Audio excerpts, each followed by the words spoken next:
chiamando adesso era il Caffè Italia.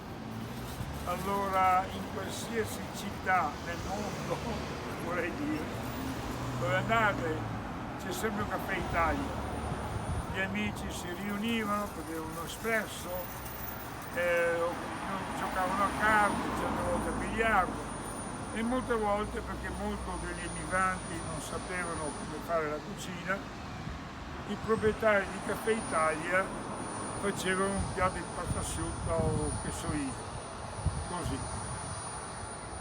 Dunque, quello è il Caffè Italia. Di fianco al Caffè Italia c'era un'area dove hanno partito veramente un ristorante che si chiama ora Trattoria Caffè Italia. Trattoria perché? Trattoria è un ristorante tipicamente italiano, è familiare, la famiglia gestisce, cucina e tutto. E allora la Trattoria Caffè Italia, che vedremo dopo qualche minuto, è una identità qua nella piccola Italia. C'è Dominic, Han e Concetta che si occupano, e vi devo dire che ogni volta che visitate è una bellissima esperienza, sia dal punto di vista mangiare e anche dal punto di vista amicizia. Qui adesso vedete Preston Hardware. Preston Hardware è una quincaglieria, vendono ferramenta, attrezzi, eccetera. È stata fondata nel 1945, una volta era Locatelli, e sotto c'erano anche dei quadri del grande artista italiano Ugo Chiorlia. Allora, come ho detto, data del 1945 e è il più grande negozio di ferramenta e di attrezzi in Canada privato.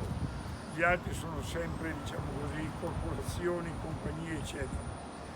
Davanti a Preston Hardware c'è la colonna di Gessi Fleury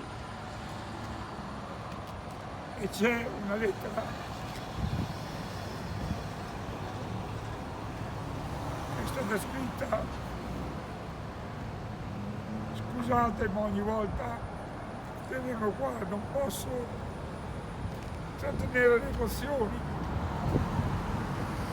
perché questo giovane ha cercato una vita migliore, è venuto in Canada, ha scritto una lettera alla sua amica: cara Maria, ho trovato lavoro, ti farò subito l'atto di richiamo, un abbraccio, tuo Bernardino.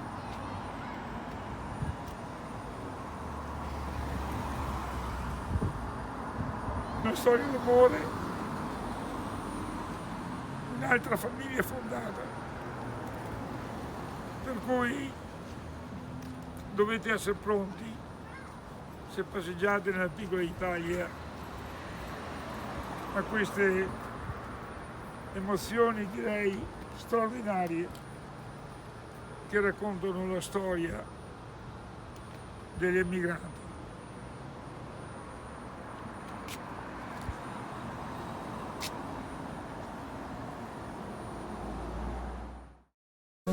On an evening in Roma,